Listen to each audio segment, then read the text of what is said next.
این هفته خبر تو خبر داره براتون از سراشیبی انتخابات و ولی فقیهی که افتاده تو این شیب و با کله داره میره پایین.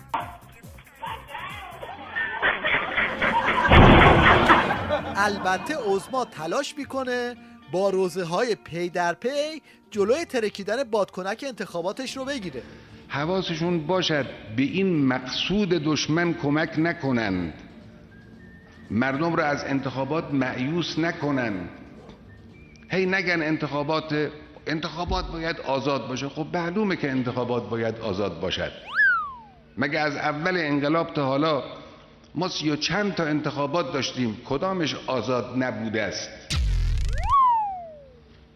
تو کدام کشور دیگر انتخابات از اونچه که در ایران میگذرد آزادتر است؟ یواش یواش این ذهنیت رو به خیال خودشون در مردم به وجود بیارن که خب فایده ای نداره این انتخابات. این یکی از خواسته های دشمن است. خواسته دشمنش یعنی ملت ایران همونه که این روزا از اینترنت تا در و دیوار رو پر کرده. خب معلومه سیدعلی که این صحنه ها رو میبینه گیرپاش میکنه و دود از کلش بلند میشه. مرز ما بود و سرخ و خشم ما ناگهونیه، شیخ ستم پیش بدون رأی ما سرنگونیه. از طرف دیگه این هفته کارناوال ثبت نام کاندیداهای رنگارنگ نمایش انتخابات شروع شد و مثل همیشه برای توجیه قیچیکاری شورای نگهبان قده و روده و شکمبه آوردن جلوی دوربین تا بعد به بهانه حذف اونا جراحی برای عظما راحت‌تر بشه. قربون برامتون. رئیس‌جمهور باید خوشتیپ باشه. رئیس‌جمهور باید خوش‌احساس باشه. تقریبا فوق دکترا. فوق دکترا. چون دوره نهم کاندید بودم. فوق دکترا چی؟ حقوقی. والا دکترا مثل زدن، ولی خب اونا گفتن تو بیا تو کشورهای ما دیگه نرفتیم حقیقتش. بگرمونم تا همون لیسانس مهندسی باشه. لیسانس باشه. فکر میکنی؟ به نظر من. کابینه انتخاب کردی برای خودتون؟ کابینه چی؟ کابینه نه کابینه. خب کابینه برای خودتون انتخاب کردی؟ خلاصه من یه اونه دیگه میرم دنبالش ببینیم چی هستش و چی کابینه باید تا بیان. چی هستش؟ آره. کابینه نمیدونی چیه؟ روز رفتم دیدم کابینه که یه جایی رفتم حواس اونه بود. کابینه آره من الان بهتون گفتم که. اما از همه اینها عجق وجق‌تر این یارو دلال ورشکسته است که در شرایطی که خامنه‌ای حتی احمدی نژاد رو هم نمیتونه تحمل کنه، این بسیجی کراواتی از توی این دنیا کاسه گدایی دستش گرفته تا تو نمایش انتخابات اینو راه بدن. در چارچوب قانون اساسی جمهوری اسلامی دارم وارد این میدونم، هم به نظام اعتقاد دارم، هم معقولم. به پشتیبانی رهبر جمهوری اسلامی نیاز خواهم داشت. مقام رهبری جمهوری اسلامی هم مرتب تاکید کرده که این انتخابات رو قبل از رأی مردم رأی شورای نگهبانه. من دارم میگم که شما از فیلتر باید بگذارید. بنده خودم اگر از فیلتر شورای نگهبان بگذارم حتما رئیس جمهور بعدی ایرانم.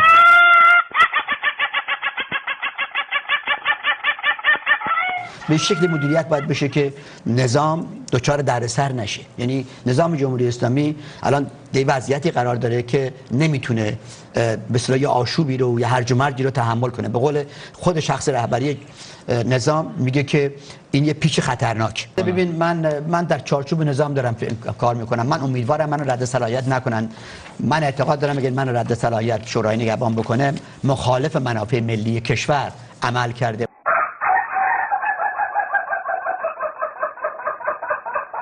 من فکر کنم بزرگترین خطری که الان ایران رو تهدید میکنه اینه که خدای نکرده یکی بیاد رهبری نظام رو تضعیف کنه.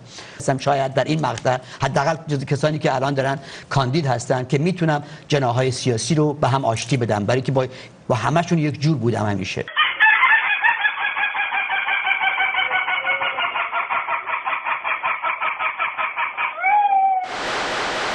از اونجایی که نزدیک انتخابات زمین صفر شده و گاوهای بالای نظام مدام به هم شاخ میزنن، از بالا تا پایین نظام مثل آبشار دوقلو ریزشی‌ها شرشر دارن میریزن بیرون.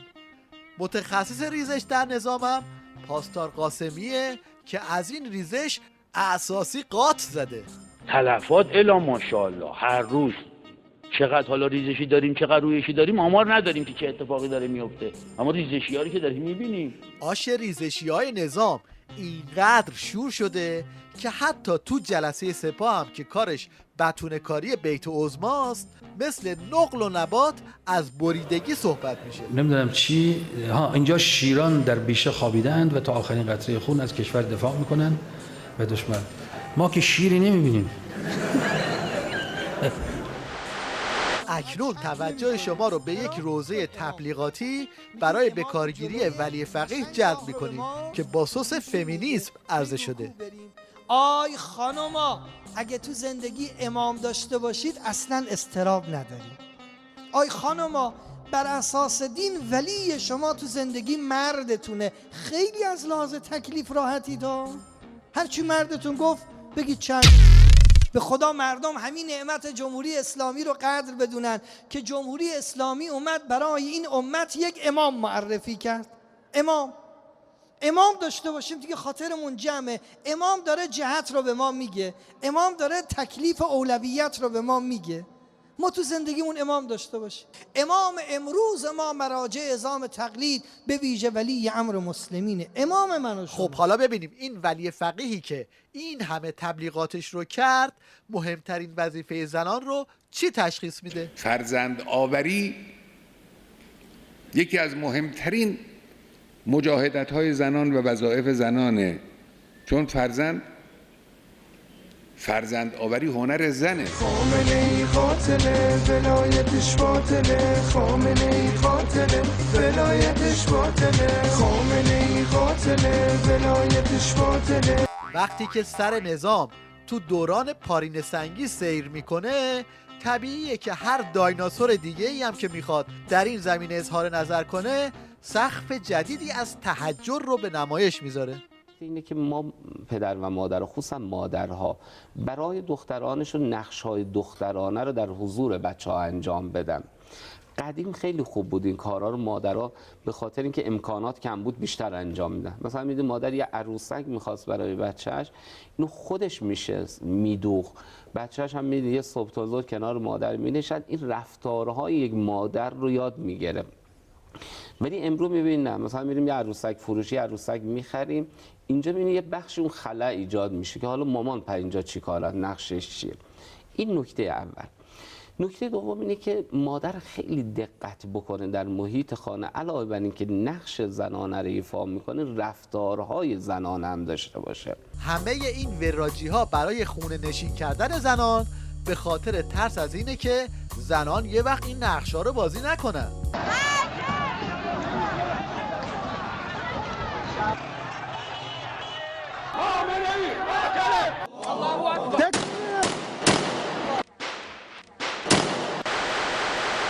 در بخش مشنگستان یادکردی داریم از یکی از یاران از دست رفته نظام که مشنگ تاریخ در رفته اون رو اینطور توصیف میکنه.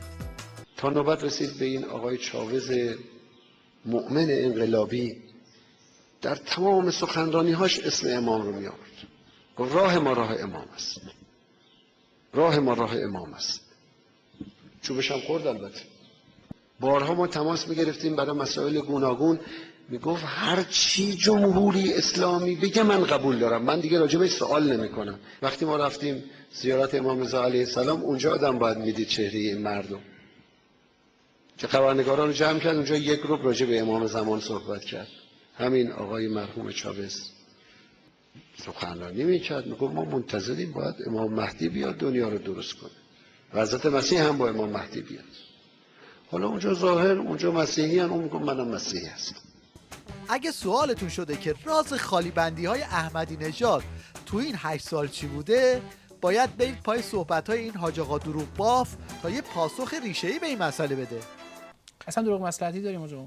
بله دروغ مصلحتی داریم، منتها این مصلحتی که غالب مردم عرضم به حضورتون که نسبت بهش بیان میکنن و توجه میکنن و میخوان بگن که دروغ به این روش صحیح هست، این مصلحت ها هیچ کدوم مصلحت نیست. درست. مصلحت های مهم، نه اینی که حالا مثلا من میخوام 2000 بیشتر کسب کنم، مصلحت نفس خودم، نه، یه مصلحت بزرگتری که حالا یکیش حفظ جان هست، یکیش حفظ آبرو هست. بله. گاهی لازم هستش انسان برای که حفظ آبرو بکنه مسئله رو بیان نکند.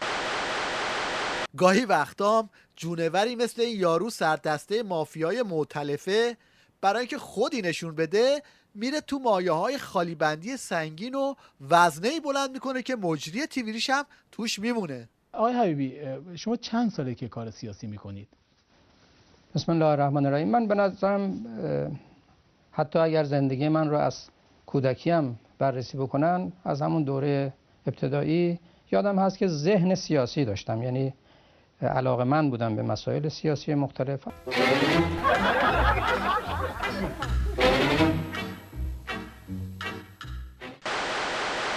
وقتی اوضاع نظام هر دنبیل میشه و سگ صاحبش رو نمیشناسه، کار به اونجا میرسه که تو تیویریش به معنای واقعی کلمه به ریش امامشون میخندن.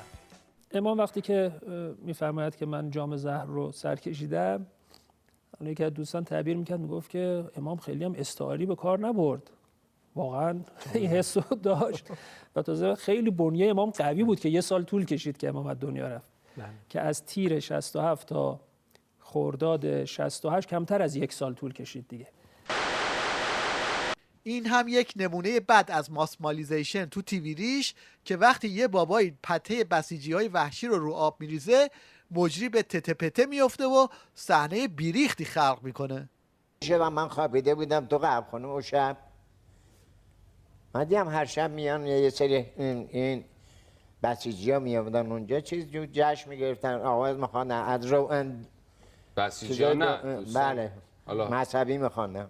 یه شب 6 تا تیر زدن به در قهوه‌خونه با کلاش. من اون شب تو قهوه‌خونه نبودم. یه نونوایی بود اون گفت من مریضم بیا بغل دست من یه وقتی من حالم حالا اینو فکر نمی‌کنم بله فکر نمی‌کنم همچین اتفاقی گین چیه. حالا وراثت آمد اطلاعات هم الله. ای بابا ای بابا. حالا وراثت نمیدونم یه اتفاقی بوده که حالا باید بررسی بشه دیگه. نمیدونم چه جوری بوده دیگه خلاصه اون شب خدا نخواست ما زنده ماندیم. در انتها توجه شما رو به یک کلیپ از انجمنهای حمایت از حیوانات جلب میکنیم که نحوه رفتار محبت آمیز با یک خر خسته رو نشون میده. به نظر میرسه آخرین مدل سیاست‌های مماشات از این تجربیات استفاده کردن. آی خر بودن چه صفا داره. ای پسر بیا این وقت یکم باید یکم برو بالاتر فکه بلند کردی نه که کلمو شکنی نه رو جا خلقه بیار بار هر چقدر بخوای میبرم.